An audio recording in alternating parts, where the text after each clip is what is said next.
There's been a big brouhaha battle going on between Charter Spectrum and the Walt Disney Company. It is a massive, colossal problem for Disney because if Charter Spectrum is successful in what they're trying to do, other cable companies could follow.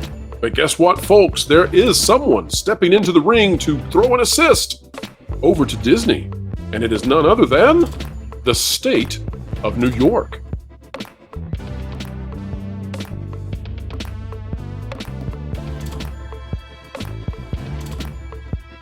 Hello folks, welcome back to another video explaining entertainment. And once again, we are being drugged, kicking and screaming into politics, although we will do everything in our power to stay away from it.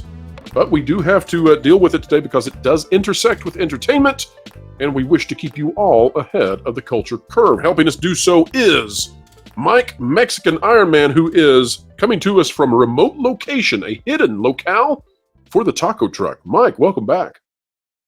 Thanks for having me. Great to be back. It's been a while, and look forward to jumping into this breaking news. Well, speaking of jumping, let's jump right there right now. Here we go, folks. Out of the Hollywood Reporter, here's what we've got.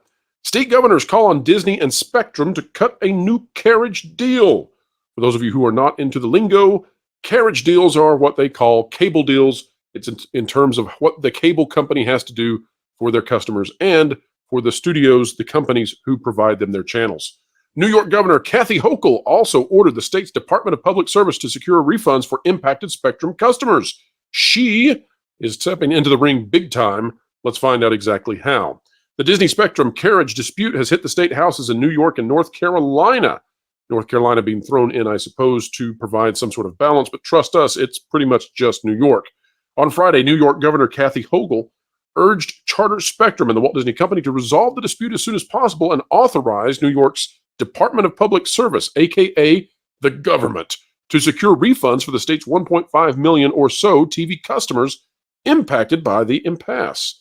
It's simple. If you pay your cable bill, you deserve to get the services you pay for, she said in a statement Friday. An ongoing corporate dispute is forcing customers to miss some of the highest profile televised events of the year. The least these companies can do is provide a refund. Disney and Charter must continue negotiating in good faith to ensure affordability and consumer choice. I also urge Disney to continue providing its programming under the terms of the prior agreement while negotiations continue. Now, that is distinctly taking the side of Disney, and we'll talk about exactly to what degree in just a moment.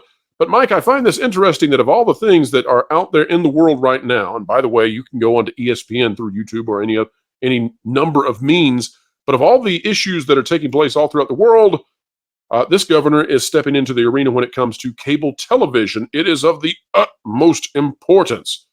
Mike, is this politics? Is it ridiculous? And is it even constitutional? Well, my answer is, let me begin with the pragmatic. When things like this happen, and this, I'm drawing on my own experience working in municipal government way back in the day when I got my career started. People are very pragmatic. They're going to call their mayor. They're going to call their city council member. They're going to call their congressman. They're going to call whoever they think can fix the situation. Of course, they're going to call the cable company.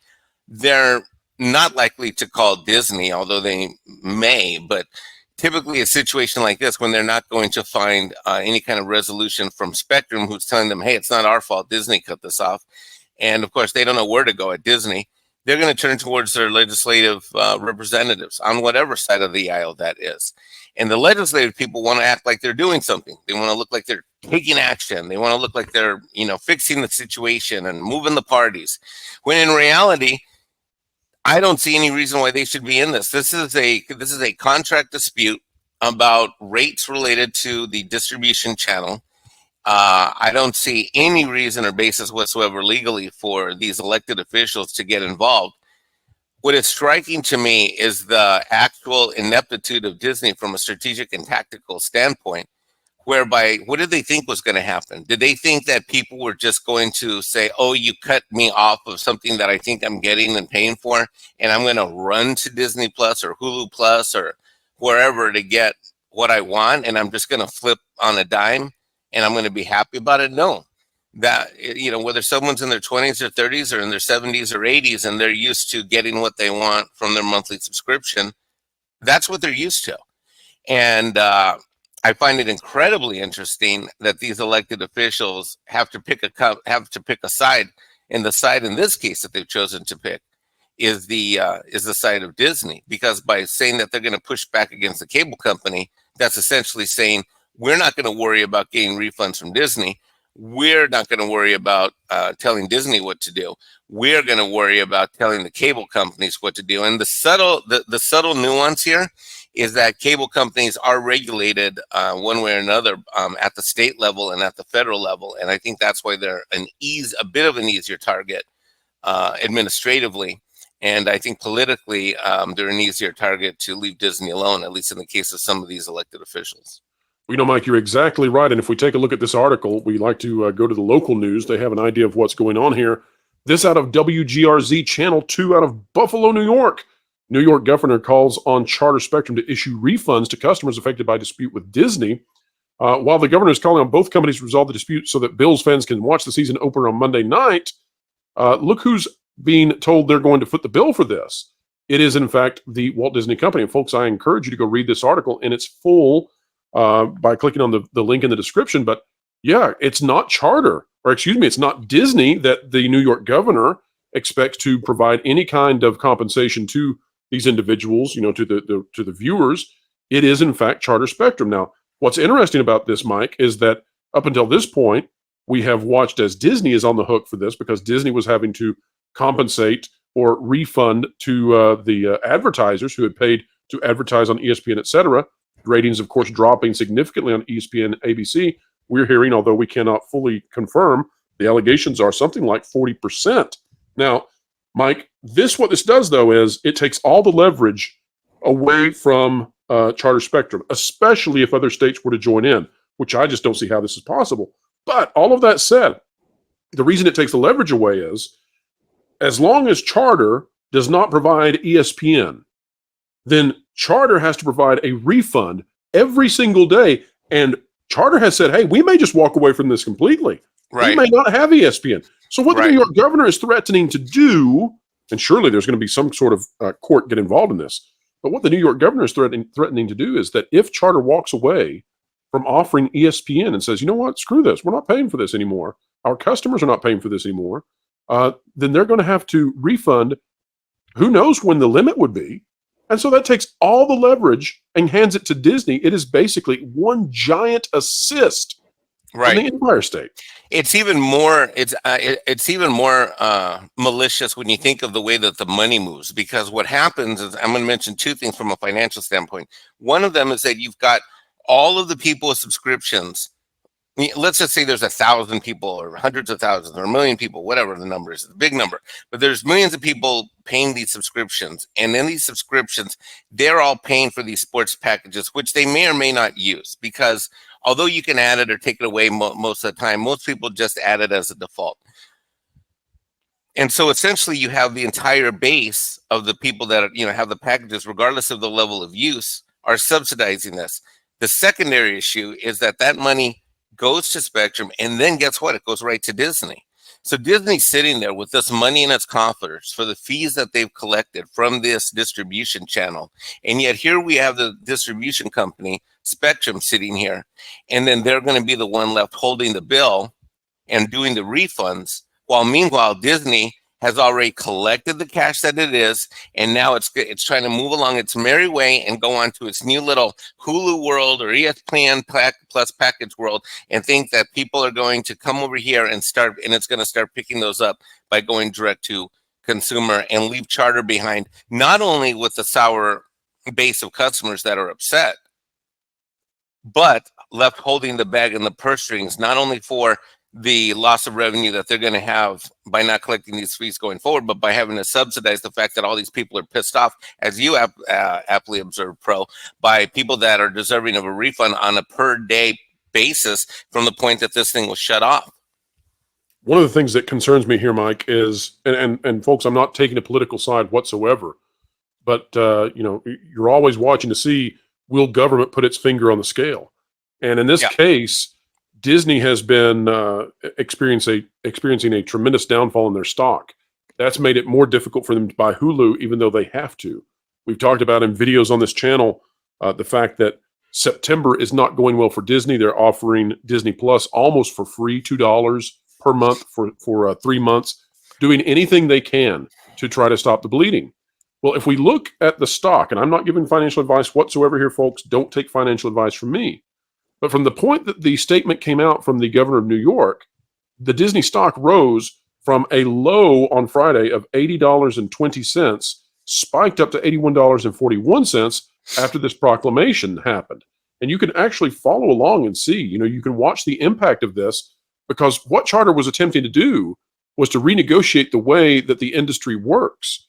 They don't want to bundle these things in and have the prices be exorbitant for their customers. Charter is attempting to make a maneuver to shift the paradigm, and Disney, that's a grave danger to Disney. And then the state of New York comes in and just fully backs what's going on with Disney. We've seen, Mike, in the latest reporting out of CNBC, that amazing, amazing article. Right. It talks about just how closely aligned Bob Iger is with one particular political party. Right. Do you think that there may be something going on here that we have yet to know about? I have absolutely zero sources or information that touches on what you said. But as someone who's worked in politics and on the financial and budget side on a pretty good level, I mean, statewide, San Jose is one of the largest, County of Santa Clara, San Jose, California, obviously, big municipalities and big state and county government. I can tell you what's happened behind the scenes is that in the wake of the backfire that's happened, there have been phone calls made through back channels. In my opinion, again, I have no, I know you don't have. We're in the world of theory right now. We're in the world of theory, and I don't want to bring any negativity to you or your channel. This is just me talking from my vast experience in politics and finance, and I am telling you, someone has made calls to make this happen because the backlash. I'm sure someone made a call and say, "Hey, can someone get a hold of the Disney people?" And someone at Disney probably said something like this: "You need to talk to these Spectrum people and get the refunds from them. They're the ones that collected the cash from the customers. You follow up with them because they're not helping." It's that Disney feeling that they can get whatever they want from whoever they want, whenever they want, and they're above reproach. And it's shameful. I think it's absolutely shameful, and I guarantee conversations have happened behind the scenes that we will not hear about reported in the news officially, but there are back channels happening, and that's what has led because politicians don't do anything without being encouraged or poked or prodded. And I assure you, pokes and prodding are happening, and they're happening from the House of Mouse. Right. No inside information here, but it would Absolutely not surprise me if Disney had reached out and said, we got to find a friendly governor who will help us out on this situation, stop the bleeding. And, Mike, it would not surprise me if there are states out there like Florida now who they seem to have a vested interest in going in the opposite direction. You might see a food fight between the states where maybe there's a state that's going to come out and say, you know what, Disney, you're going to provide the refund now. And then we get into a giant mess, just a giant mess. I absolutely agree with you. I think what happened here is, and again, my apologies to everybody, because normally when I talk like this, I have a source somewhere. This is just me on experience and knowing how these things work. A call was made, and they said, "Who is the biggest state and the friendly state we can get to push the buttons on this Charter Spectrum stuff?" And that's what's happened, and that's what we're witnessing. And the thing is this thing could catch on like wildfire, because if the state takes the side against Charter and wants refunds, and those actually start happening, what do you think is going to happen to people who are consumers in other states, whether they're red, blue, or purple? This is going to spread, and other people are going to want their refunds. And then what path do we go down? I'm going to go back to what you said about 10, 12 minutes ago. I think it potentially leads to a very dangerous situation where we now have multiple court filings, and this thing turns into a heated lawsuit. And I think this is this right here encapsulates the poor tactical and strategic decision making that's happening at the Walt Disney Company. There was a time where you knew that this company cared about us as consumers, whatever it was, whether it was movies, TVs, the park experience. What they just did tells me they don't care about anything. They just want to make sure that they get our credit cards and they get that monthly fee, however they can do it, and whoever they need to burn, that's what they want, and that's what they're going to try to get from us. And that's to me, that's not the Disney I remember as a kid. You know, we live in wacky and insane times. I mean, really, the insanity levels out there on any number of topics is crazy. And yet, still, with this is something that could rise to the level of the Supreme Court of the United States because the cable companies are under very different rules than almost any company out there. And when you're watching these states put out these kinds of things, and it could become an opposing kind of issue, you know, this is the state of New York basically saying, you will bundle cable channels. And if you have bundled channels already, you will never be able to get out of it. You might see other cable companies come forward and say, you know what? Screw this. We are now with Charter. Like we're opponents in the past. We're competitors, but by golly, we're getting on board because we don't want to be forced forever for ad infinitum to bundle these channels that have no value to us or that are raising the price overall for our consumers, and they don't want it. So I think this gets all kinds of crazy. But Micah, I understand that you have some exciting things coming up, and you are now at least pretending to be a YouTuber. Yeah. Can you tell us about maybe some stuff happening in the future? Well, despite my best efforts, I lost another bet when the stock dropped below 79.99, and I am now going to have to live stream, which will happen next Thursday. I'm going to try to start about 1, but I'll probably start no later than 1:45. And that's Pacific time, folks. Pacific. We're being specific here about Pacific time. That's for sometime between 4 and 4:45 next Thursday. I'm going to go live from Burbank and in front of Walt Disney. I'm going to see if I can I'm going to see if I can get in somehow, either through the front door. I'm going to do a CEO wellness check, but one way or the other, I will be live streaming. And of course, I've invited, you and Jonas to go ahead and, stream snipe and share in the fun because I'm taking a shower cap and I'm taking a microphone and I'm taking the camera and hashtag dang it, Bob. Mexican Iron Man's going to try to live up to his commitment that if it dropped that 79.99 or lower, I'd go live, and I'm going to go live for Dang It Bob 2, the live stream, except this time we're going to be on site in Burbank, and I invite all of you to see it next Thursday, and yeah. 2 shower mic, and if you have any trouble getting through, just tell them you're the one delivering the hippo to Bobby. They will let you right on through. Is that the code? Can I tell them that WDW Pro sent me? Will that get me in? Well, it'll get you something, but in is not it. Well, Mike, thank you for being here today, and we're so happy that you are now a YouTuber. No! We hate that you're having to pay for all the sins of the past of doubting that Disney could drop so far, but happy that you are having such fun with it. And folks, make sure you check out that live stream as well as the Pro Show live 5 to 7 p.m. Eastern Time Thursday. And wow, oh wow, 40K subs. We hit it yesterday, folks, and yes, we will celebrate. We have a 40K sub celebration. It's going to be Tuesday, 5 p.m. Eastern Time. You do not want to miss it. We are going to have lots and lots of fun. And so, folks, something else that's fun. Click the like button, share, subscribe. Thank you, sir. And when you click it, you stick it to the algorithms. It's the notification bell. Drop a comment down below. Tell us what you think. Who's in the right? Who's in the wrong? Is the state of New York doing what they should? And is the Walt Disney Company getting a major assist? We would love to know your thoughts on it. Feel free to give us criticisms and critiques. We'll take them. And folks, wherever you are and whatever you're doing, keep learning, keep growing, and keep having fun. Floral, it's time for you to walk the plank. What? Why? Because you haven't subscribed to WDW Pro yet. Nor bookmark thatparkplace.com on your web browser to get great articles from great contributors. What?